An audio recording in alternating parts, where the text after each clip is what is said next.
Bem-vindos, Smart Tubers! Aqui é a Michele Denardi Tamburus, direto de Orlando, Flórida, para trazer para vocês as decisões dos tribunais superiores da última semana. Temos questões relacionadas à aposentadoria, auxílio acompanhante, auxílio de deficientes, por aposentadoria por incapacidade, ainda questões relacionadas à regularidade de dispensa por justa causa, vínculo de emprego reconhecido por policial militar prestador de serviços para empresa privada. Essa é uma questão importante que merece um comentário mais detalhado no vídeo que segue. Ainda questão envolvendo a obrigação ou não de proprietários de rancho à beira do Rio Pardo terem que reparar os danos ambientais que venham a ser apurados. E ainda uma situação que eu já havia comentado num vídeo específico, que eu vou deixar o card para vocês, relacionadas à questão do IPVA, que foi alterado no início do ano em relação ao recolhimento, a obrigatoriedade ou não por deficiente físico. Chequem no vídeo a seguir e também no card que eu deixei para vocês terem maiores detalhes do caso. E não esqueçam de curtir o vídeo, compartilhar, se inscreverem no canal, comentarem, para continuar dando a nós um apoio importante para que nós continuemos trazendo um conteúdo informativo educativo para todos, a fim de trazer maiores benefícios à sociedade. E agora, vamos checar no vídeo.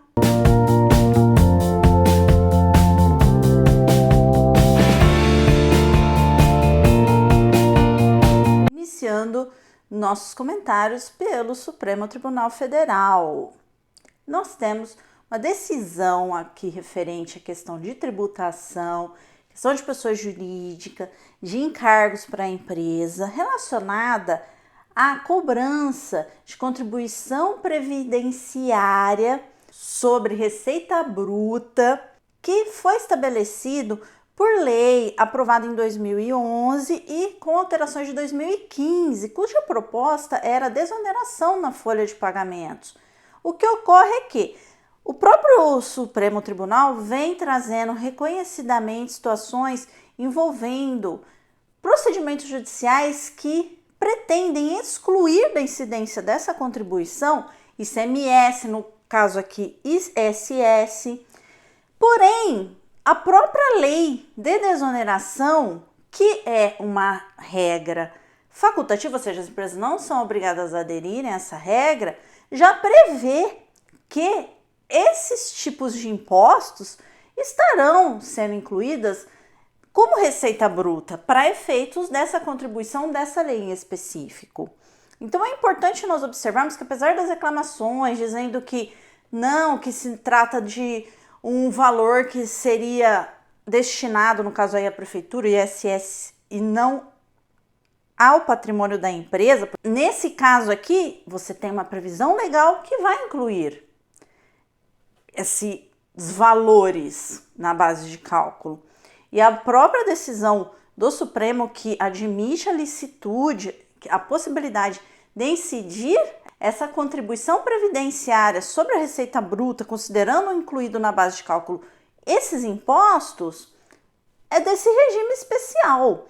E o próprio tribunal entende que isso, de você não considerar os impostos como base de cálculo, seria uma desoneração ilegal, porque na verdade não estaria previsto na lei.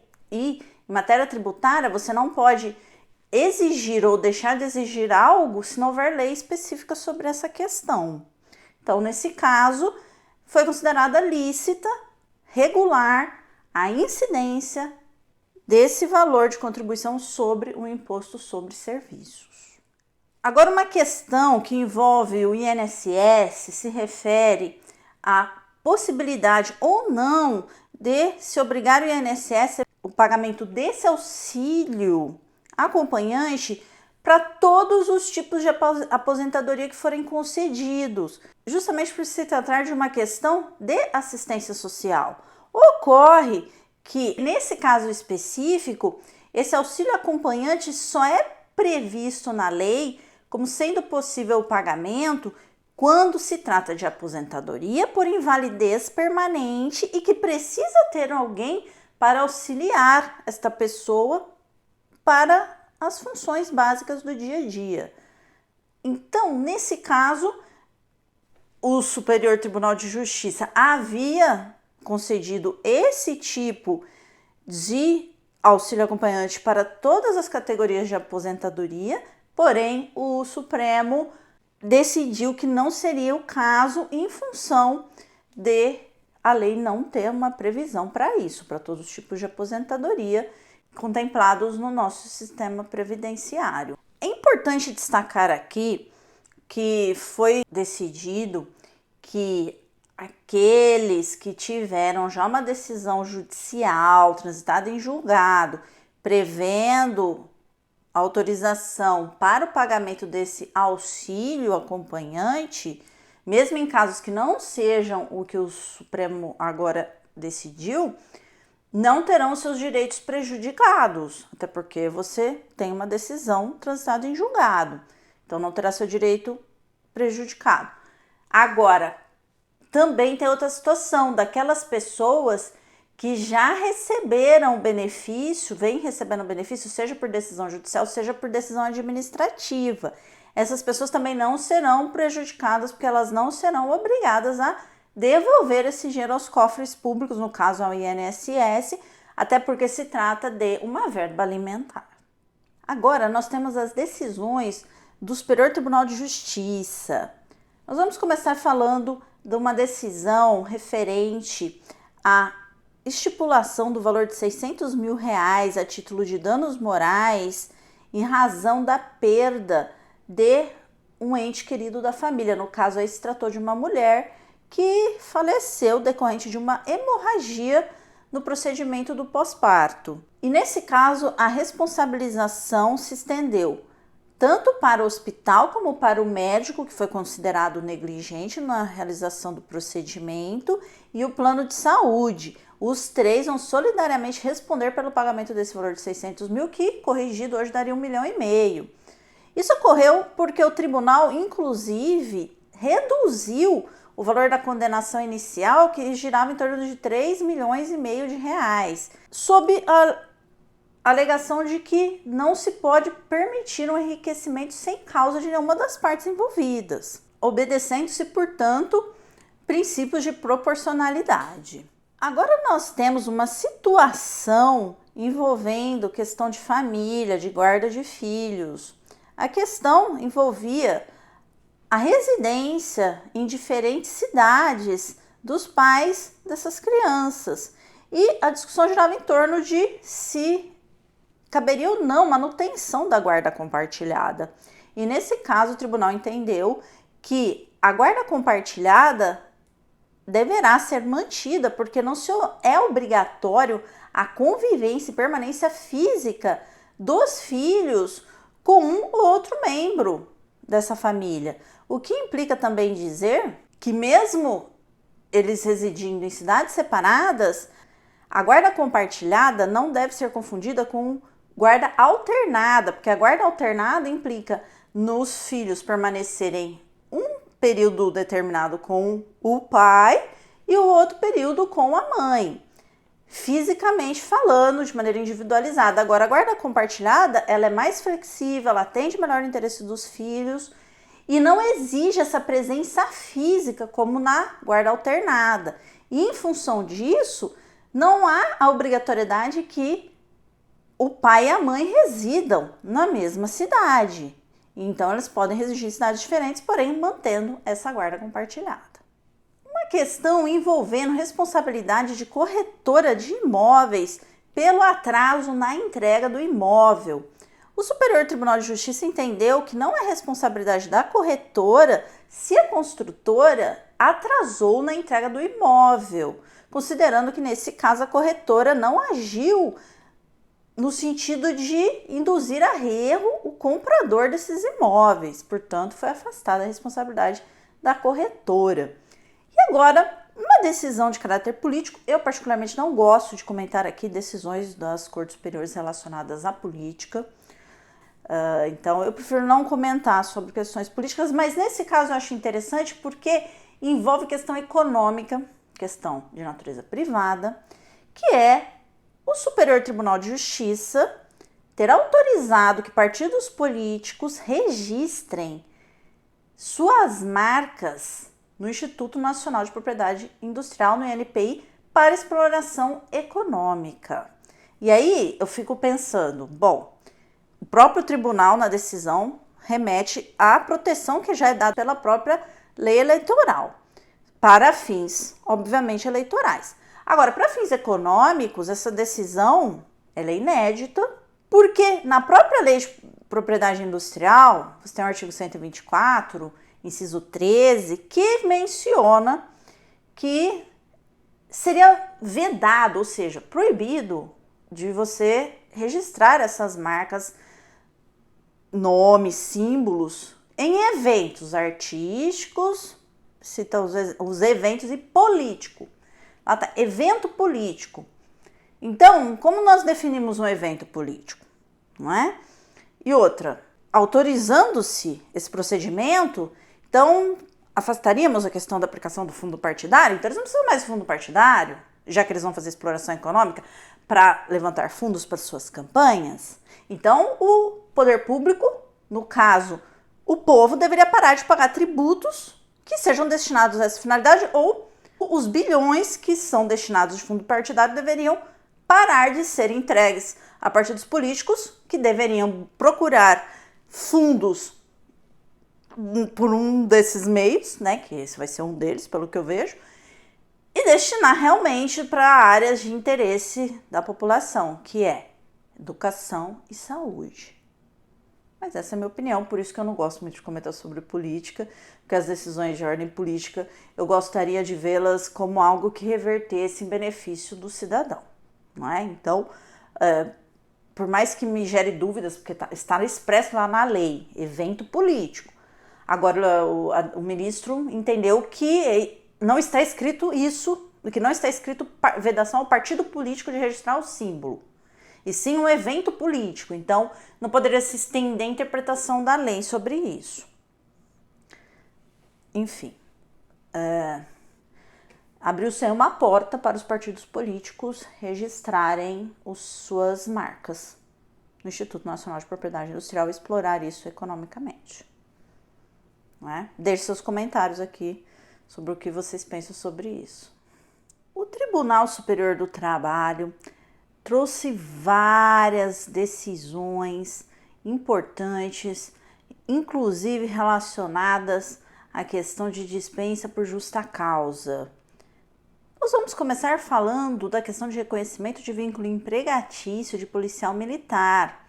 Ocorreu que uma empresa de odontologia, ela utilizava os serviços desse policial militar, acreditando naturalmente que o fato de existir um estatuto da Polícia Militar que limita esse tipo de atividade do policial, ou seja, que não é para gerar um reconhecimento e pode até vir a ter algo relacionado a alguma infração que esse policial terá que responder internamente, esse estatuto não se sobrepõe à Constituição. Foi esse o entendimento do Tribunal Superior do Trabalho.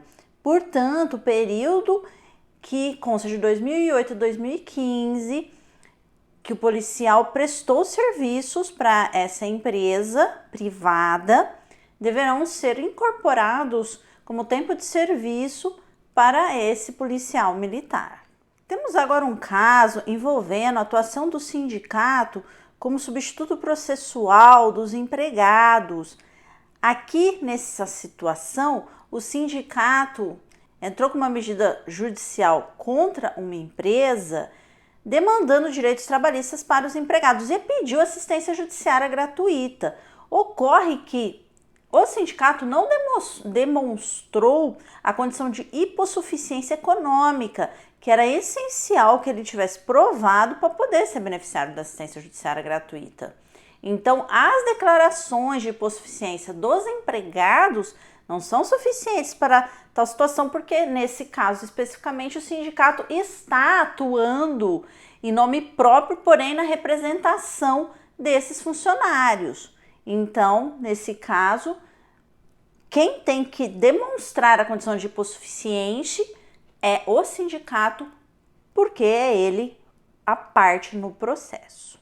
Outro caso envolve a dispensa de um funcionário, e esse funcionário ele tem uma doença que é a tuberculose, e alegou que ele teria direito à estabilidade, mesmo considerando a tuberculose como sendo uma doença pré-existente.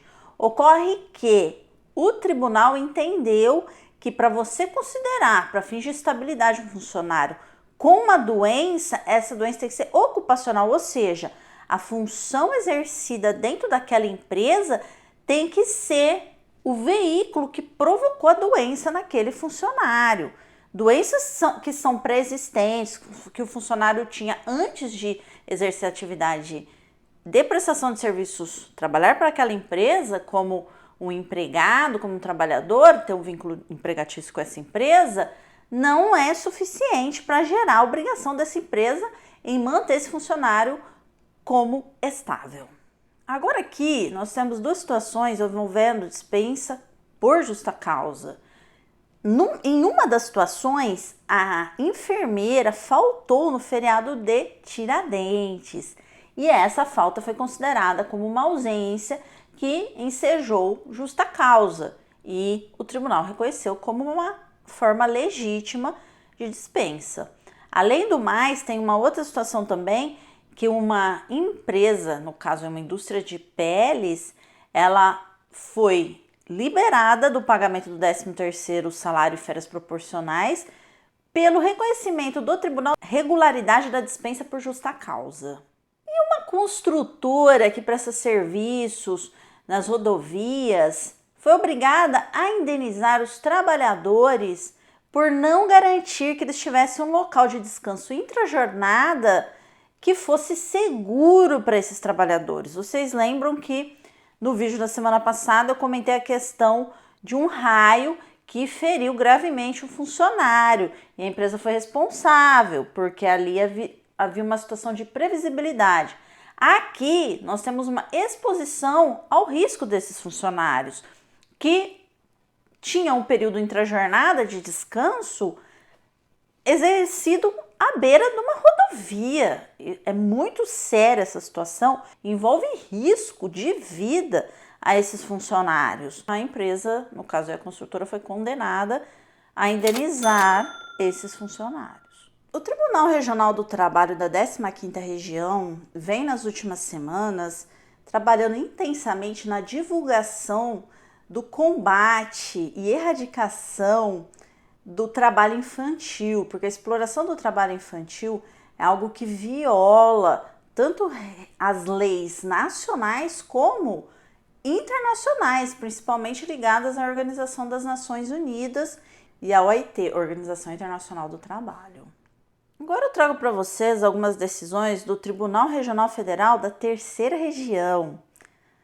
Em um dos casos, foi reconhecido o direito ao recebimento de verba assistencial por uma jovem que possui uma doença congênita incapacitante, que limita os movimentos e o exercício pleno da vida em sociedade. E no caso em questão, os seus pais, no caso seu pai e sua mãe, não têm um valor de rendimento suficiente para fazer frente às despesas, que são muitas relacionadas a custo com fraldas, medicamentos e pagam aluguel também, então não possuem casa própria.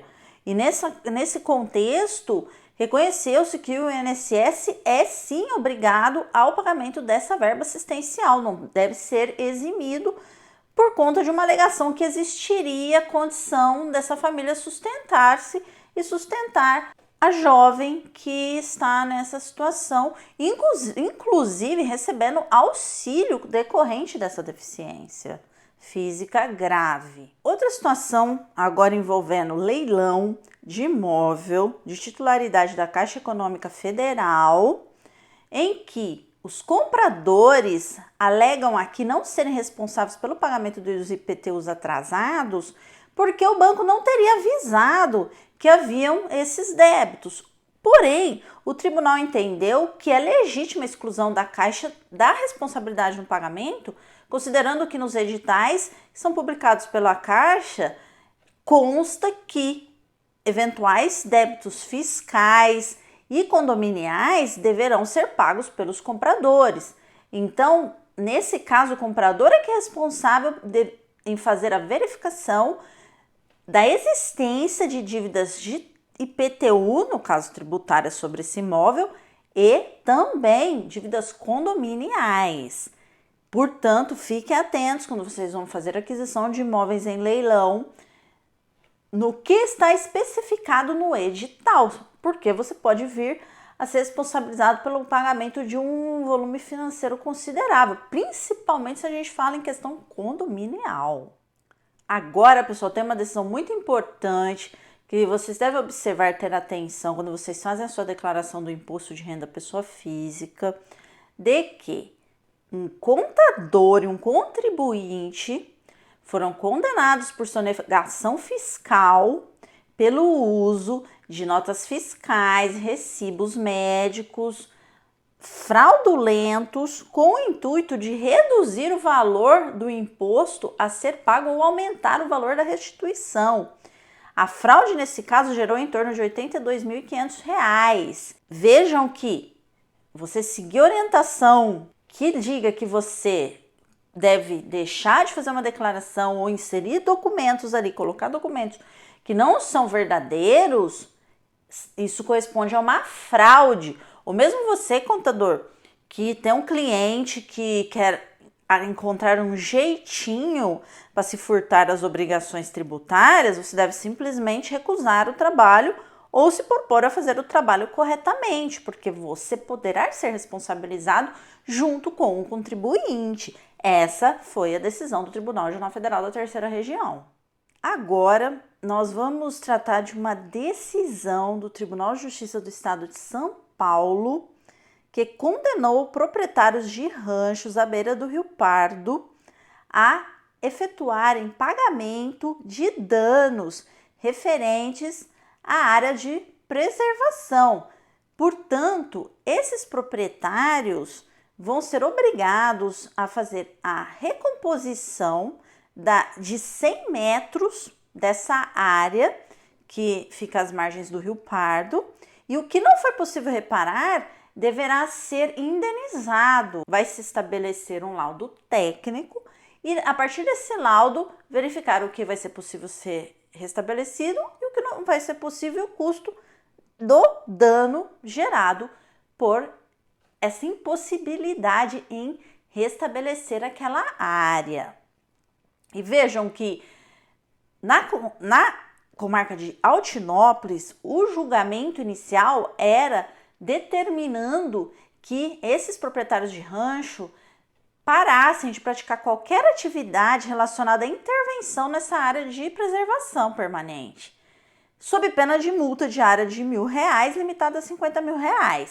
O Ministério Público recorreu para ver esses danos ambientais sendo reparados e a recomposição dessas áreas, e foi parcialmente vitorioso nos termos que eu acabei de explicar para vocês, julgado por uma Câmara do Tribunal de Justiça do Estado de São Paulo, dedicada exclusivamente a questões do meio ambiente.